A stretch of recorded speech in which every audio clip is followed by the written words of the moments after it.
have a graphic of that. Very small.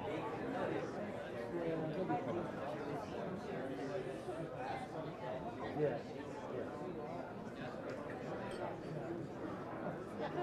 I really like that. Yeah.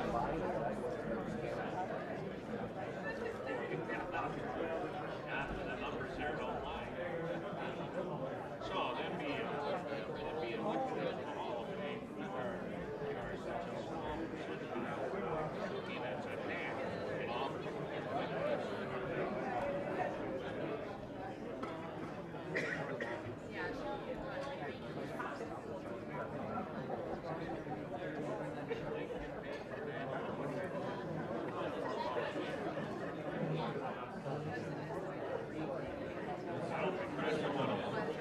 We're trying to fill up from the front row, so see, we're doing really good with it.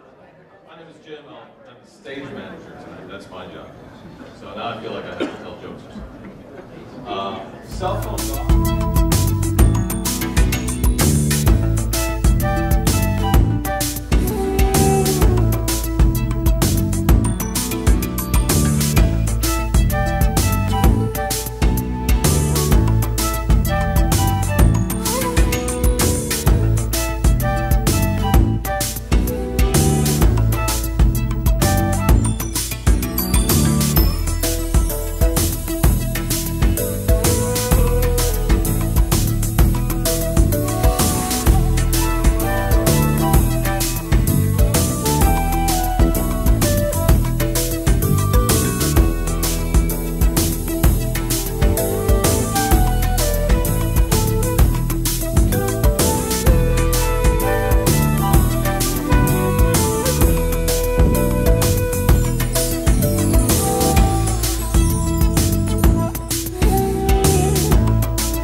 2017 was a season to remember in Twins territory. Driven to deep right field. This is up. You got back and gone. A grand slam. A group of players that came together and made history, becoming the first team to make the playoffs after losing 100 games the year before. The Twins were led by a blend of talent. A pair of Gold Glove winners. Oh, Byron Buxton, did he catch it? Oh, what a catch. Rising stars and an all-star. A high blast to left center field. That one's not coming back. An offensive spark who could play almost anywhere, and an anchor on the corner. A young pitcher with electric stuff, and a veteran who stabilized the staff. A masterful four-hit shutout by Irvin Santana. The Twins reached the postseason faster than anyone expected, but they are still in the early stages of revitalizing the organization, and there are still a lot of questions moving into 2018. Tonight, we have the manager, a star player, and the top decision makers on hand to answer questions from you, the fans. It all starts now on Fox Sports North.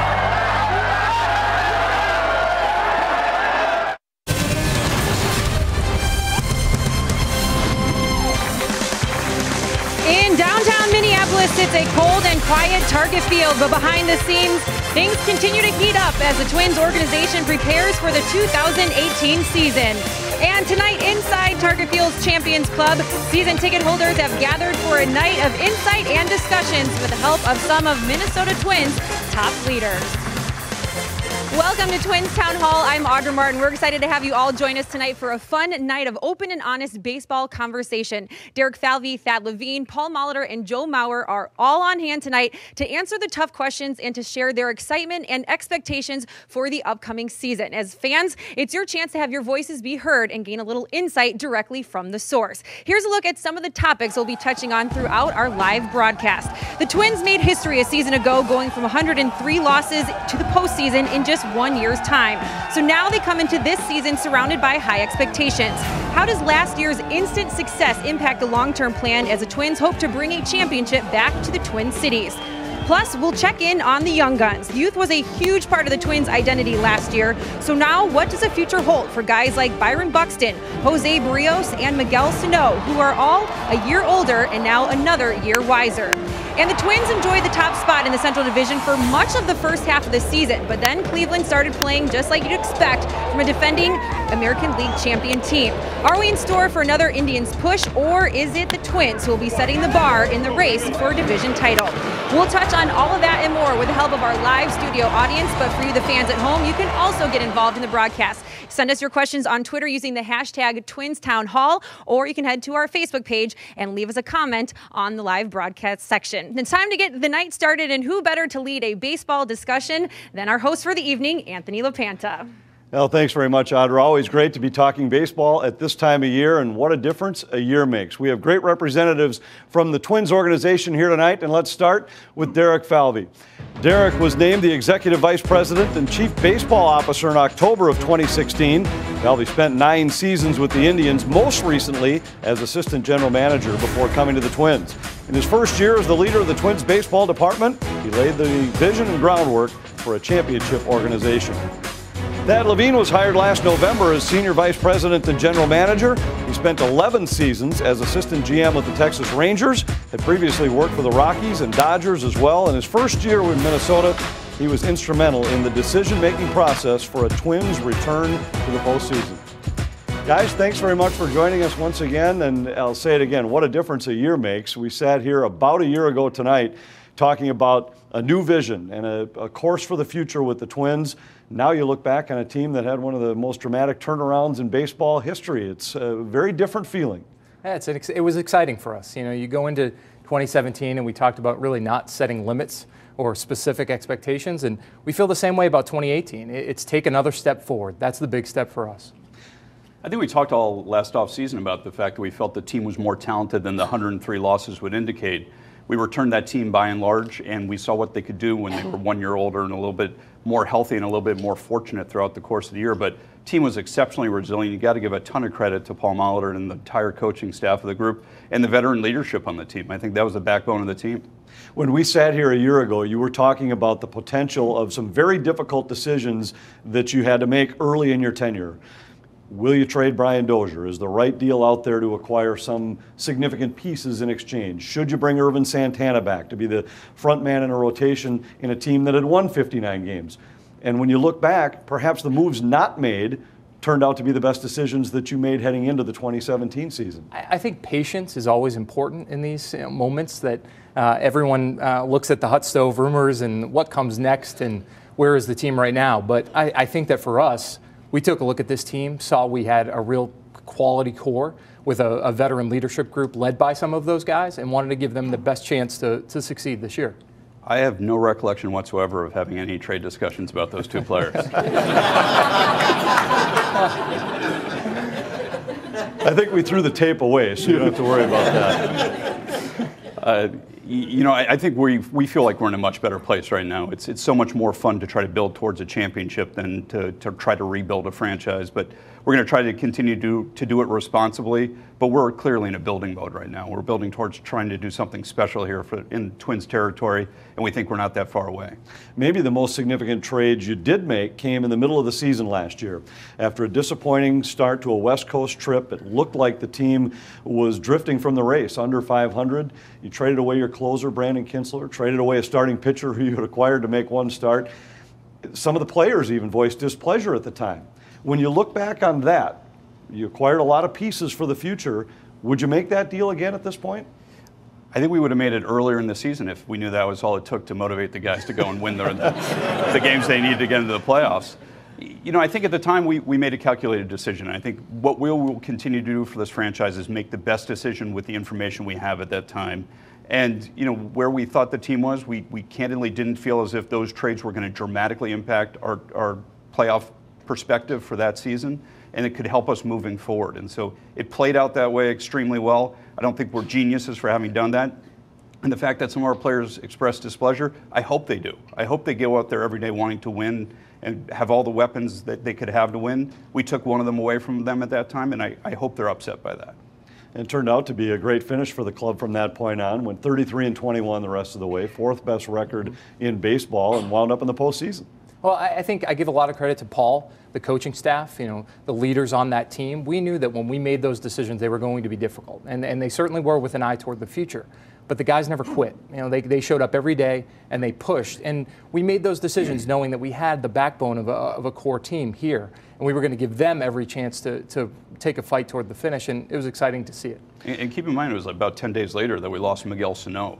I mean, the amount of adversity the team faced throughout the course of the year was exceptional. The fact that they kept overcoming and they showed resiliency, I think it paid dividends for last year, but I think it's going to pay huge dividends moving forward. It's a huge championship quality of teams that have sustained success, resiliency, and we showed it throughout the course of last season. All season long, it was amazing how many times little bumps in the road turned out to be nothing more than little bumps in the road. All night long, we want to hear from you, the fans. You can send your questions via Twitter or Facebook, and we also want to hear from our studio audience, a great crowd on hand here at Target Field tonight. We'll be taking their questions throughout the night, and for our first fan question, let's head over to Audra. Thanks, Anthony. Pete Patyondi is our first guest here this evening. I know you want to touch on the future, but let's look back on the past. What is your favorite Twins memory over the years? I really enjoyed going to the All-Star game with my sister and some of my other friends. It was really cool to be able to experience that here. I think a lot of people would probably agree with you on that one. It was a great night. Now, what is your question for the guys tonight? Does the outcome of last season, did that change your future plans for the team? And did it change which players would stay and go? And are there ever any untouchable players? That's a great question. I think as we talked about last year, we wouldn't have gone into that season with the core that we did and not made some decisions around rebuild if we didn't think there was real talent here that had a chance to win. And this past year, when we went into the season, we knew we could see that group grow. Now, in the second half of the season, you saw some really nice moments from some young players taking a step forward. I don't think we view the team any differently with respect to the core of our group. And now it's an opportunity this offseason to continue to take that next step. With respect to untouchable players, I think it's our responsibility to commit to what's best for the Twins for the long term. And ultimately, sometimes that leads to tough decisions on players. But what Thad said earlier, we will commit to this fan base that we'll do everything we can to put the best possible team on the field every year. There was a lot of questions last year at this time, coming off of a team that had won 59 games, but the previous year had stayed in contention until late. And so the underlying theme in a lot of the questions was, which one was real? Are you closer to the team that contended in 2015 or the 59-win team in 2016? Now do you look at it, is there any question in your mind you're closer to the 85-win team of a year ago than you were the 2016 group? I don't think there's any question in my mind that that team is reflective of what we will be moving forward. You know, I think you look at the young core of talent and it's exceptional. You look at the veteran leadership on the group and it anchors the whole team. I think, you know, last offseason when we came and took these opportunities, the league tells you how good your players are by the fact that I think we had literally 24 different players in our whole organization that were asked for in some sort of trade last offseason. So I think the league's telling us how valuable they think we are. I think we show up in Yankee Stadium and play our, you know, let it all hang out and play with a lot of guts in that game. And I think teams are starting to get a little bit apprehensive about playing the Minnesota Twins. That's a good place for us to be.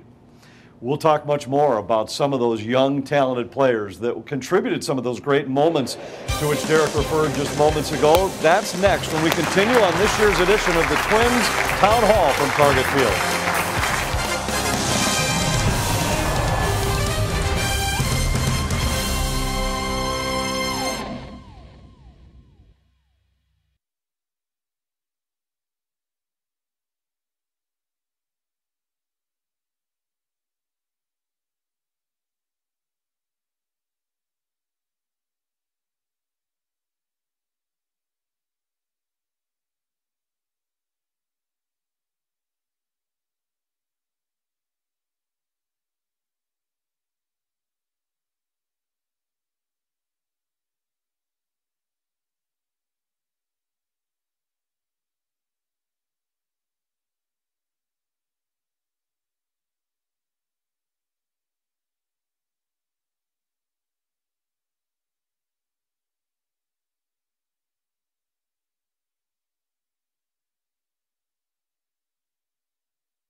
Inside the Champions Club, we continue on this year's edition of the Twins Town Hall. We're joined by Derek Falvey and Thad Levine And we talked a little bit about the difference of year one to year two. A big reason why it feels different is because some of the young stars took significant steps last season.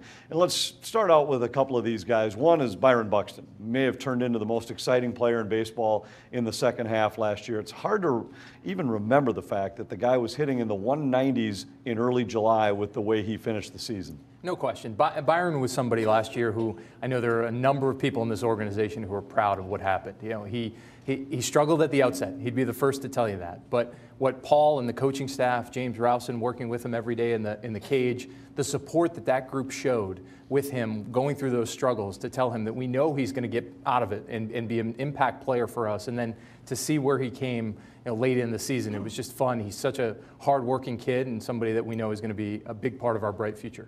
Buxton was always considered to be one of the top stars in baseball. Maybe a little bit less of a known commodity was Jose Barrios, an ERA of over 8 the year before, didn't make the club out of spring training, and winds up being one of the best young pitchers in all of baseball by the end of the season. What stood out most to you about the step he took this year in his second season? I think the maturation, he's one of those guys whose stuff is up there with everybody's in the game. And he was just one of those guys that he just needed to throw more strikes and get outs within the strike zone. I think he benefited in AAA and AA from guys chasing pitches out of the zone. He came up here 2 years ago, struggled with that. They started getting a lot of hitters counts because they weren't chasing pitches out of the zone. He goes to the WBC and has a great run for Team Puerto Rico, is around guys like Yadier Molina, Carlos Beltran, and guys like that. I think that paid huge dividends for him. He comes back after that experience on such a high competitive landscape, and I think he now knows how to pitch at the big league level. He's hungry, he goes down to AAA, he earns the right to come up here and then never looks back. One of the other stars is Miguel Sano, and he was established as a big league star already going into last year. And in the first half of the season, there were long stretches where he single-handedly carried this Twins offense. Early July, he was one of the best hitters in the American League, top 4 in home runs, top 10 in RBI. And then all of a sudden battled injuries for the second year in a row. Is there a balance there where you're excited about what you've seen from him, but at the same time, is there a concern about the fact that 2 seasons in a row he's missed at least a month with some kind of an injury? I think he's one of the most spectacular players in the game right now. What we saw in the first half of the season, we think is very indicative of what we're going to see moving forward. The injury was significant, and I think he fought as hard as he could to get back out on the field and help us win. And I think it killed him that he wasn't able to play down the stretch and in that game in New York. And I think that's going to drive him this offseason. The surgery was extremely successful. We're given every cause for optimism that he's going to be fine moving forward. He's already down in Fort Myers right now, singularly dedicated to working out there all offseason and getting healthy for next year. So I think we're very optimistic about the future for Miguel Sano. It's amazing how a little taste of success and yet having to watch it on the side can be a motivational factor for a young man. Let's get another fan question and check in with Audra. All right, I'm here with Don Phillips. So we just talked about some of the young guys, but maybe who was one of your favorite players over the past years as a Twins fan? Well, certainly Miguel Sano has been exciting. Watching the outfield develop, we've somehow managed to come up with maybe the best outfield in baseball. The young stars out there, both defensively and offensively. All right, so what is the question you have for the guys tonight? Well, given that pitching, rebuilding the pitching staff's obviously a big priority, and that we've recently left unprotected and lost a few pitching prospects in the Rule 5 draft, what's the team strategy for getting enough starting pitching to really compete next year? I think pitching it comes from a number of different avenues. I think right now at this stage in the offseason, it's typically focused around free agency. But for us to build the kind of core that we need to develop, it's an investment in resources around the development of guys in the lower levels of the minor leagues all the way up through AAA. You see someone like Jose Barrios come through, go through some struggles, and then reset and go through a good development plan to help take that next step forward. We'll continue to invest there. That's critically important to build the championship core that we need. Beyond that, though, through trade and free agency, we're working every day. There's a lot of days left up until we get to Fort Myers and ultimately to the start of the season to find opportunities to add both to the starting rotation and to the bullpen with this major league team. But we'll find every avenue we can find for pitching, we'll look for it. All night long, we want to hear from you, the fans watching at home. You can send your questions via Twitter using the hashtag TwinsTownHall. And our first one tonight comes from JD, who wants to know how you compete for high-end free agents in a market where the perception is there are more desirable places to play with teams that have a better chance to win. In the example he uses is, what was your pitch to try to convince Yu Darvish to consider the Minnesota Twins? Well, you know, I think first part of the question first, and then I'll try to avoid answering the second half. I think we've been pleasantly surprised this offseason. It is amazing what winning does to recruit free agents to come to your market. So we've heard from players who have had no history whatsoever with the Twin Cities or with this franchise, and they've called us and said they want to be part of this. And their agents have reached out to us repeatedly, even in the backdrop of us not necessarily aggressively pursuing them. That's really opened our eyes, I think, this offseason. And that's just on the strength of a one wild card game last year. I think free agents out there are seeing this as a very attractive destination. Everyone knows the community is great. It's a great place to live. There's a great fan base. But they now see it also as a very competitive team in a division that, you know, is winnable here in the foreseeable future. So players are starting to come to us and pursue us as much as we're pursuing them. So I think we're starting to see that turn. Now, that's not necessarily everybody, but we're starting to see this turn where premium players want to come play for the Minnesota Twins. And is that how you're going to avoid the second part, is just stop? I actually wanted to give Derek an ample opportunity to contribute. Pitch that portion of it to me. Well, I'll also find a way to avoid it at this point. I think you look at Fernando Rodney, a recent signing of ours, who's had a lot of success and experience in a number of different places. And he was somebody who, when we positioned ourselves to look for a guy who's closed games, meaningful games in big spots, we're excited to have him. He's a great cultural fit, good fit for our clubhouse. Something we talk a lot about is the culture of this team, and we want to continue to invest in the right kinds of people in addition to baseball players. And we're confident that we have some guys in the core right now that are those guys, and we'll continue to add to that. Let's go back to Audra. All right, I'm here with another guy named Don, but this is Don Springer. Don, how long have you been a Twins fan? All my life, but a season ticket holder for 27 years. 27 years, that's impressive. I know these guys appreciate it. Yeah. What impressed you the most about last season? They never give up. A young ball club that the previous year was lots of, I thought, you know, defensive errors and things that I thought was, you know, hopefully improved, and it was. Last year was a great sign of young players that played hard every day and really improved from the previous year.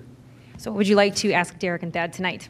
I have a question regarding the bullpen. Just the recent signing of Rodney is great. Every year we watch playoffs. Pitching is everything, it seems like. Bullpens as well. In addition to Rodney, are we looking at other positions to fill the righty-lefty setup people? Yes. First of all, thank you very much for your loyalty. And just on your comment about the defense, I think one just thing to recognize in my mind is Joe Mauer. I think he should have won the Gold Glove this year at first base. And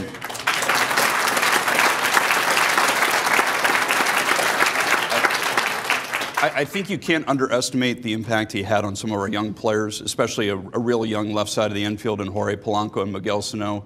Early in the season, there were a lot of potential throwing errors that he saved, and not only turned them not into errors but into outs.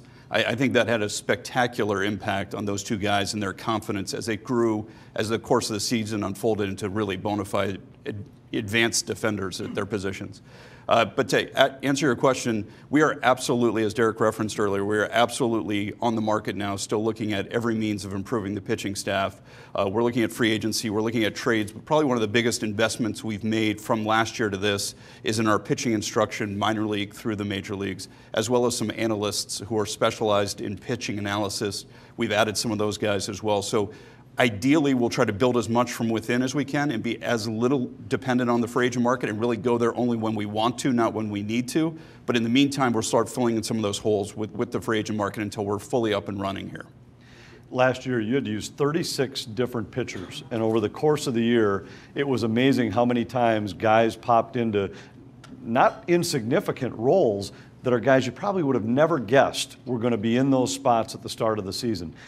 Did that offer you the chance to learn a little bit about a few guys and maybe discover a couple that you otherwise may have overlooked that can now be a contributing part of this bullpen? You know, I think when you look at a team that's growing into a competitive championship caliber team, you have to see those moments of maturity. And the only way to get those for some young players is to go through the struggles and the challenges. And I think when you see a guy like Trevor Hildenberger come up to the major leagues last year, work his way slowly into a role that Paul and the staff could trust, and ultimately somebody that we really leaned on down the stretch at the end of the season, those types of moments, while maybe insignificant on a day-to-day basis, those add up over time and play a meaningful role in building the quality overall team you need to have.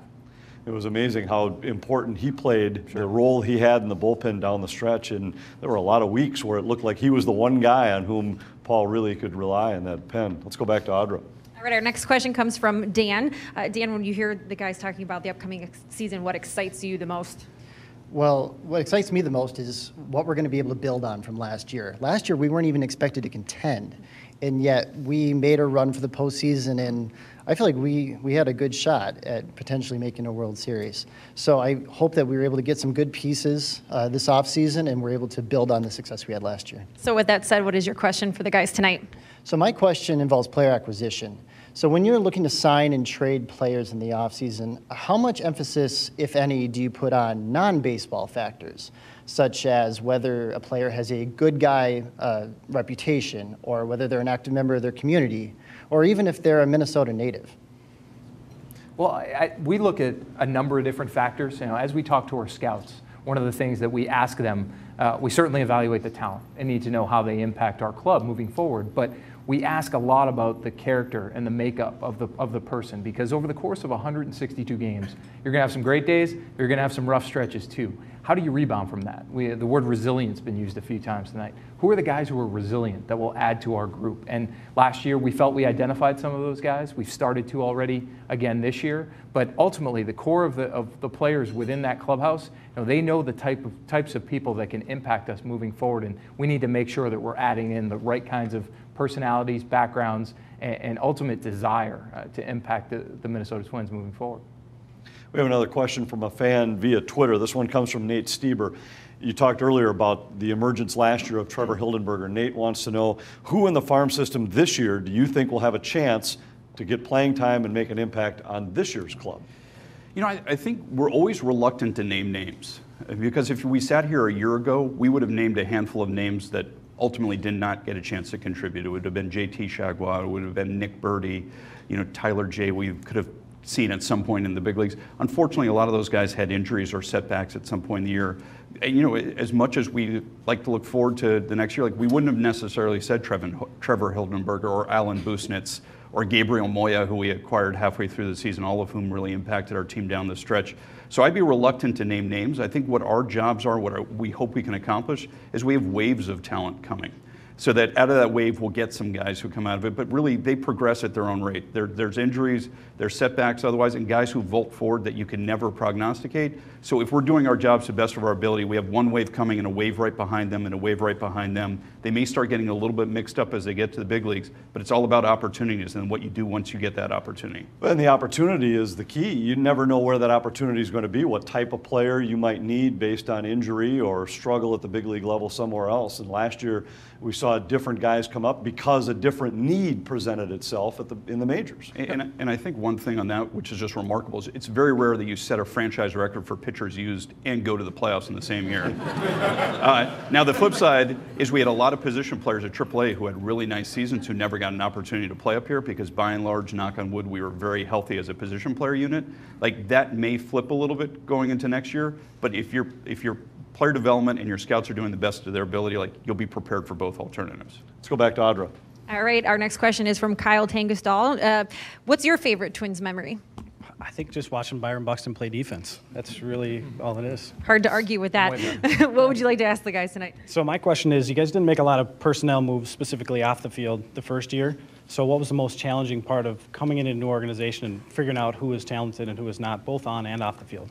That's a great question. I think when we came in, I remember sitting in this room last year and talking about what we had learned about the Twins organization, how many people cared so deeply about this franchise that they didn't want to work anywhere else. They wanted to be a part of the Twins organization, and we got to know those people over the course of the year. We got to learn what their skills were and their capabilities, and our commitment to them was find opportunities to really enhance their skill set and develop them, but also identify capabilities that didn't exist within our walls at that time. So through the course of the year, we've added a number of different people in different spaces, whether it's in the performance areas or strength and conditioning and medical, in addition to skill-specific coaches and analysts. And it's our job to try and put as many resources as possible around players to help them develop. And I can't tell you how proud I am of the blend of the two over the course of the year, because I'm confident we're now in the strongest position we've been to date.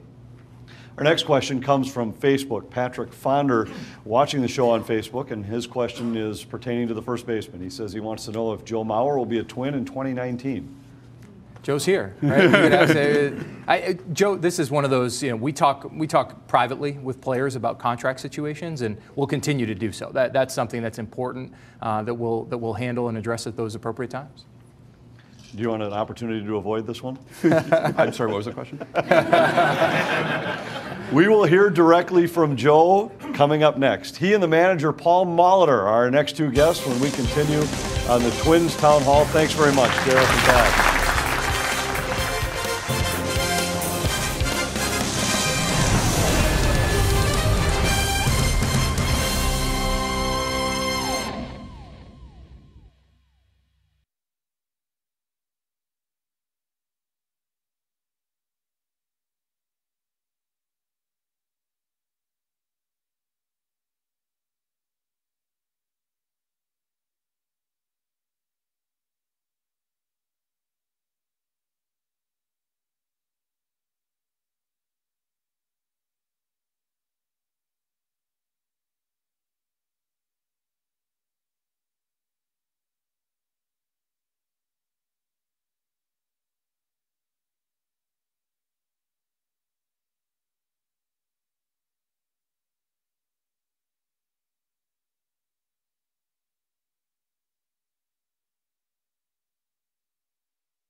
Molitor is beginning his fourth season as manager for the Minnesota Twins. The St. Paul native was a star for the Brewers, a World Series champion with the Blue Jays, and returned home to seal his place in Cooperstown. This past season, Molitor led the Twins' turnaround. The team went from 103 losses in 2016 to 85 wins and a spot in the postseason this year. In November, he was named the American League's Manager of the Year. Joe Mauer is one of the most credentialed players in Twins history. The 6-time All-Stars won 3 batting titles, 3 Gold Gloves, and an MVP award. This past season, Joe hit .305, and his on-base percentage was the 5th best in all of baseball. Defensively, he's established himself as one of the best fielding first basemen in the game, committing just 4 errors over the last 2 seasons. Back inside the Champions Club, Paul Molitor, Joe Mauer. Thanks for joining us, guys. Thanks for having us. Good to be with you, man. Paul, let's start with you. Congratulations. Manager of the Year, one of the most remarkable turnarounds in the history of baseball, and then a contract extension to remain this club's manager into the future. Unbelievable difference for where you sit right now after the previous season. You know, obviously I'm really excited about having the chance to continue to work. And it's not quite ready to turn the page on that yet. And, you know, I kind of joked that, you know, as part of the master plan, you lose 103 games, you set yourself up to make a comeback, and then it looks pretty good. So, no, it was just a really fun year to be a part of. You know, Derek and Thad talking about the development of some of our young guys and our veterans really stepping up and showing leadership. And, you know, I just tried to do the best I could to give everybody a chance to get out there and contribute and put them in the right spots. And, you know, when your players play well, you know, the manager gets some attention. So that was good for me. Resiliency was a term that was used a lot during the season. It was used again by Derek and Thad here moments ago. Yeah. But when you look back at the season, there were so many moments where it looked like there was a tipping point. Yeah. And all of a sudden the club would respond. And maybe most notably was that West Coast trip. Dropped 6 of 7, 4 under 500. The closer gets traded. And then all of a sudden, the team turns it around. What is it about this club that allowed them to do that so often? You know, we had a couple, I think, particularly low spots. The West Coast trip was one of them. I remember another stretch during the season where we lost an extra inning game, I think, to Tampa. We went like 18 innings, and Santiago came in and gave up a home run. And then right after that, because we depleted our bullpen, Houston came in and spanked us 3 games in a row. But the resiliency thing, you know, it comes a lot, I think, from a couple of factors. You know, guys like Joe and Brian and some of the guys we brought in, they can maintain that, you know, more even keel through the good and the bad, and I think that has a way of permeating its way through the clubhouse. But I also think young players over time, their perspective of how to try to engage themselves for a 162 game changes for the better. You know, they're so vulnerable to the volatility when they first get here. You know, am I hot, am I cold, am I getting set down? And after a while, they start to see there's a lot of games to play, and you never get too high or too low with any one win or any one particular loss. Joe, the names were largely the same from 2016 to 2017. When you look at the everyday lineup, other than the catcher spot, for the most part, the guys were the same. What was different? Well, I think you guys said earlier in the show what a difference a year makes. You know, players growing, you know, that extra year of experience, and you know, adding a few pieces here and there. But I think last season we just had a great atmosphere. You know, from day one in spring training, you know, we brought in some good, high-quality character guys, and you know, we had a good group here already. But I think a couple of those pieces really helped us put us over the edge. I mentioned right off the top as we introduced you that you were a 3-time Gold Glove winner. Those 3 came behind the plate. It's remarkable how quickly you've established yourself as one of the top defensive first basemen in baseball. And that's just been a part of a team that really stepped forward on the whole defensively last year. And again, it's largely the same players. What do you think the difference was in terms of this team suddenly getting back to what had made the Twins what they were for so long, a fundamentally sound defensive team? Well, I think that's it. I think guys took it personal. You know, that was one thing that we stressed in spring training right from day one is, you know, we got to be able to catch the ball. You know, guys are throwing the ball, and if we catch the ball, we're going to put ourselves in a good position. And, you know, with the outfield, the exciting outfield that we had this year, I think that made a huge difference. And, you know, guys like Dozier and Buxton, I think that shows up with some hardware. But, you know, guys, I think took the defensive end of the ball really personal this year, and you know, just try to get better and better each day. And I think you know, Molly, I think the coaches, Gino was out there hitting ground balls, I think, till his hands bled, but you know, guys were working at it and putting in a lot of work, and I think that showed this year. Yeah, just the only add-on I'm going to make, Anthony, is that in spring training we did emphasize defense. We were the worst defense 2 years ago. One of the earlier questions alluded to that. But when we decided to put more time into defensive drills, the guys that were already good defenders, Joe, Brian, some of the other guys, they led the energy to go out there and do those type of drills, and the other guys just fell right in. So that was a big part of it. Let's get a question from a fan. Audra? Okay, up next, it's Chris Gotti. I know you've been a Twins fan for a bit. What does it mean to you to have followed this organization for the last 3 years? It's amazing. It's time with family and friends. It's amazing with my wife, Marnie, relaxing after a long, busy week. Growing up, I traveled from the farm in Iowa to Met Stadium. It's time away, and it's awesome just to be enjoying the Twins. And I love baseball on the radio and thrilled that the Twins are on CCO AM. All right. Well, you have some people agreeing with you on that. What is the question you have tonight? How would you define a strong team leader, somebody who furthers the Twins' on-field performance? What does that person bring to the team? Wow, that's a great question. I'd just say, one, being consistent. You know, for me, what's worked over my career has been not to get too high or too low. You know, coming in every day, working hard. Obviously saying something if something needs to be said, but I think a lot of young players, I know when I was a young player, I'd watch a lot and look at guys that have been here 10 years or guys that have had success and just try to pick up something. It's one of the reasons why I love the extension of our manager. He did it for a long time at a high level, so you know, I'm constantly trying to pick his brain and trying to get better. But you know, I think, like I said, it comes down to being consistent and kind of setting an example of what's expected here in a Twins uniform, and I think our guys pick up on that pretty quickly. How much do you lean on leaders in the clubhouse? A lot. I think players respond better to players than they do sometimes to the manager or the coaches. And, you know, I think in referring to the question, you know, Joe's the epitome of consistent. I mean, as far as what he brings every day, just don't know if he went 4 for 4 or 0 for 4 or what he might have done. He just goes about it the same way. And I think that does have a way of rubbing off on the other players. Other part of a good leader in the clubhouse, obviously, I think holding other guys accountable. Mm-hmm. That's why player leadership is important. If I'm the guy who has to be getting on a guy for not running a ball out or whatever it might be, the players are taking care of some of that stuff. That's when it seems to work better. Audra? All right, well, we have a special guest with me. He can come up here, Sully. Everybody give Sully a round of applause. Sully, I know you're a big baseball fan. What's your favorite thing about the game? I think hitting. I think Joe probably agrees with you on that too, right? Yeah, absolutely. All right, what's your question tonight? Who were your sports idols growing up? Sports idols. I had a lot of them, actually. One played for the Twins, Kirby Puckett. I was a big Kirby Puckett fan, Ken Herbeck. But in other sports, I really enjoyed watching Michael Jordan play. I loved how he competed, and I went out there, and obviously he was a pretty good basketball player too. But you know, I just liked the way that he went out and competed, and you know, I really kind of looked up to that.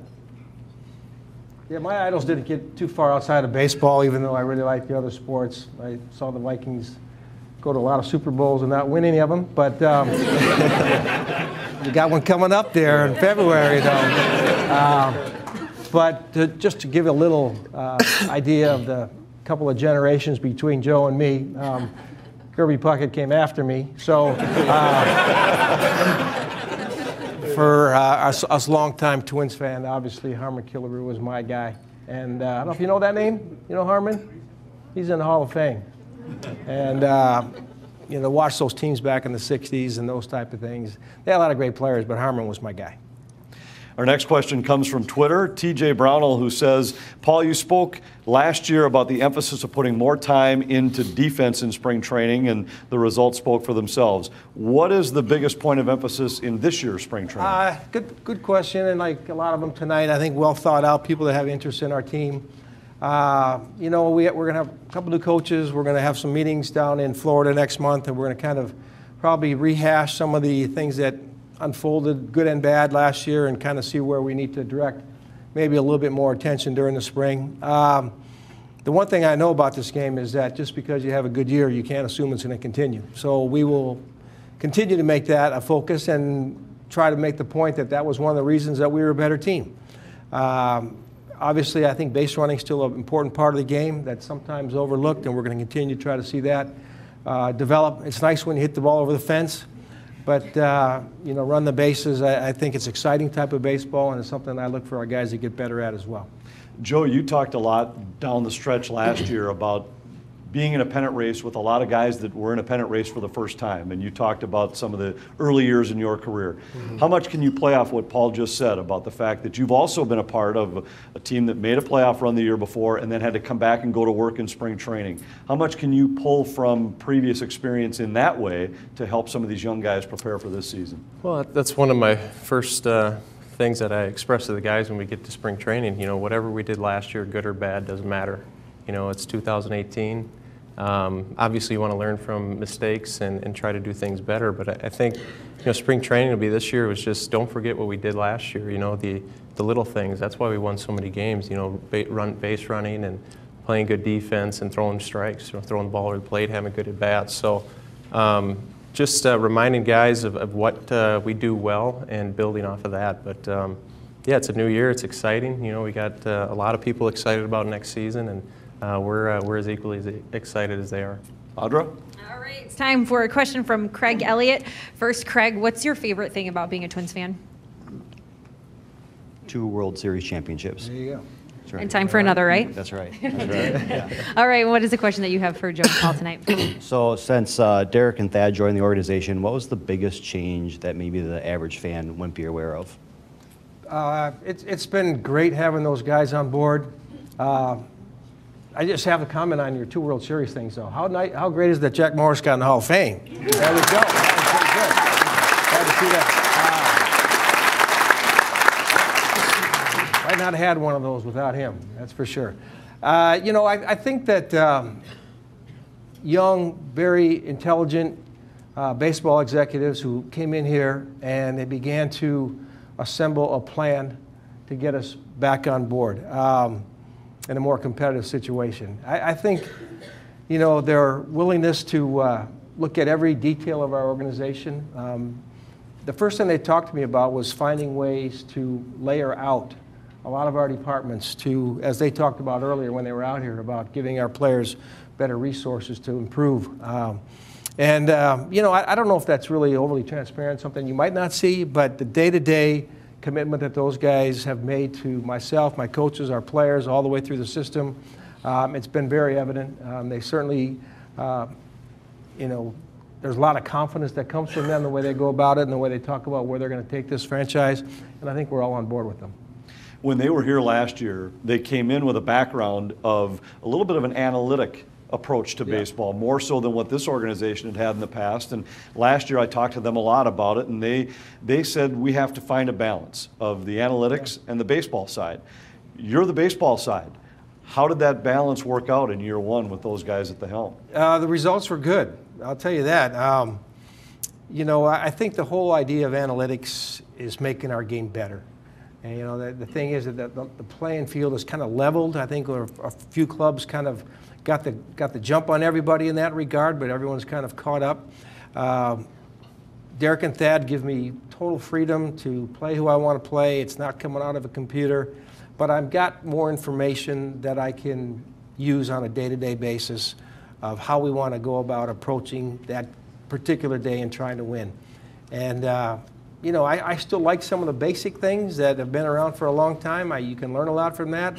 I still like the fact that I know the players and what their makeup is and, who I can ride when they're hot and who needs a break. But a lot of times the numbers and the things that we can look at certainly play a part in not only who might play on a given day, but how we might go about executing a game plan, who might come off the bench, all those type of things. Let's get another question from one of the fans here at the Champions Club. Audra? All right, up next, it's Garrett Jedlow. We've been talking so much about the season that's going to be here before you know it. What most excites you about 2018? One of my favorite things about the season is the Twins home opener. Me and my wife and all of my friends, we go to the ballpark every year for 7 years running now. We've gone to the home opener. Such a great time with friends and always great baseball. Hopefully it won't be too cold this year. Keep our fingers crossed. What would you like to ask the guys tonight? My question's for Joe Mauer, actually. I was wondering, through your career, you were a pitcher and a catcher and a first baseman. How do you want to be remembered most? And do you ever miss being behind the plate? Yes, I do miss being behind the plate. I think when, as you said, to be remembered, I just want to be remembered as a good teammate. You know, somebody that came out every day and gave it their best. You know, and that's really important to me. And you know, I've enjoyed learning the new position, first base. It's been a lot of fun to learn. Tom Kelly has been huge for me down in spring trainings over the years, and you know, Molitor and you know, a lot of guys, Gino, have been huge in me learning and trying to, you know, become a better first baseman. But you know, I caught for a long time. I love that position. I'm beginning to love first base a lot too. So, but ultimately, to be remembered as a good teammate and somebody that came to play every day. And as Thad said, probably should have been the Gold Glove winner at first base this past year. When we continue on the Twins Town Hall, we shift our attention elsewhere in the Central Division. What's it going to take to catch Cleveland? That's next.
Back to the Twins Town Hall. We're joined by a couple of St. Paul's finest. Joe and Paul are both Cretin-Durham Hall alums. Paul in the class of '74, Joe in the class of 2001. Both played baseball and basketball. Paul was also a soccer player. Joe also a quarterback. We continue inside the Champions Club at Target Field. Paul Molitor, Joe Mauer. It's amazing when you look at one high school and the number of star athletes that it has produced. What is that, when you're a part of that and you see your name listed among those guys, what does the connection to Cretin mean to the two of you?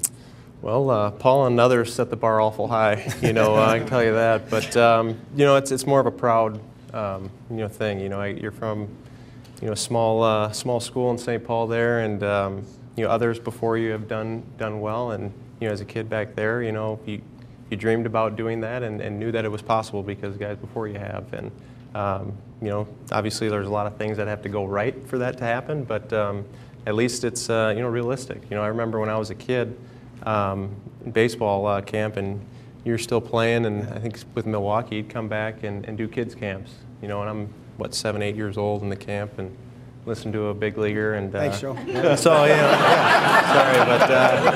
but it's that's the thing. It's proud, and I remember things that he said there that I picked up and applied and helped me out. So I would say it's a proud a thing as far as being from Cretin-Derham Hall, from St. Paul, and yeah, it's pretty neat.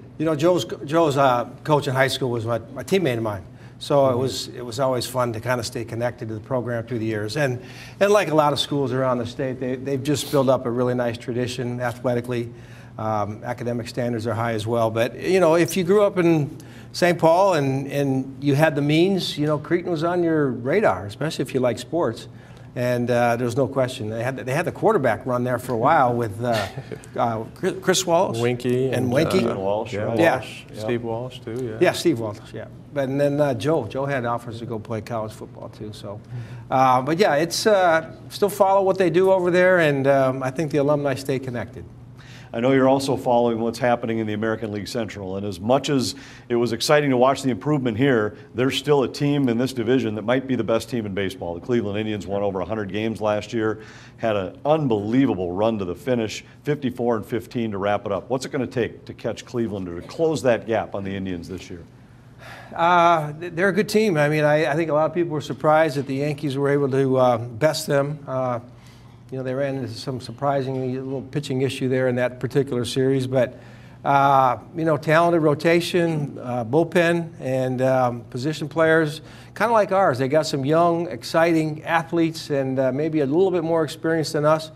But we definitely feel that we can play with those guys. They kind of had our number in some of the close games this year, but I think we competed against them particularly well. And we know that that's the bar in our division. I don't worry a lot about the other clubs. I have a tendency to worry more about my club, and when we play you, we'll game on, So, but it's a new year, like Joe said. Every season stands on its own, and it's going to be our job to try to find a way to move this thing forward. Let's get one more fan question, Audra. All right, we have just a couple minutes left in the live show. The final question goes to Justin Lester, who grew up a Twins fan. Now you have a chance to talk to the guys themselves. What would you like to ask them? I'd like to ask you, how big a factor is analytics when it comes to making in-game decisions? Well, we touched on it briefly. It's amazing how much information comes across my desk each and every day. And we hired an in-house scout that traveled with us. He did a lot of the pre-information for me. And one of our coaches, Jeff Pickler, outstanding background in analytics. And they help balance, okay, how are these guys doing? What do the numbers say? Let's put it together and come up with the best plan. And I think in-game, when I look at bullpen matchups and things like that, there's no question having a little deeper understanding of how a guy throws, how, what the other guy's more tendency to be hitting and spin and all those things, it makes a difference. So it's definitely a factor.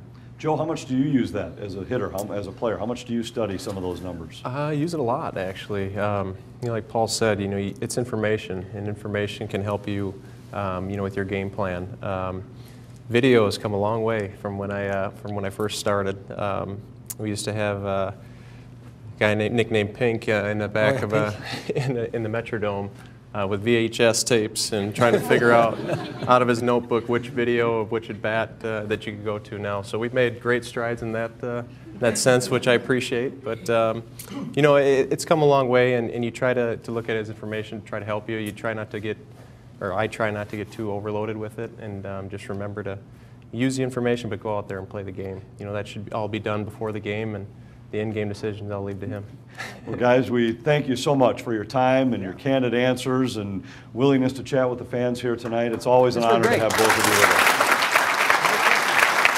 The manager, Paul Molitor, the manager of the year and the Twins manager into the future, and the first baseman, Joe Mauer. Thank all of you here for your questions at the Champions Club, and thank you, the viewers, for contributing via Twitter and Facebook tonight. So long from the Champions Club. Thanks for watching our Twins Town Hall.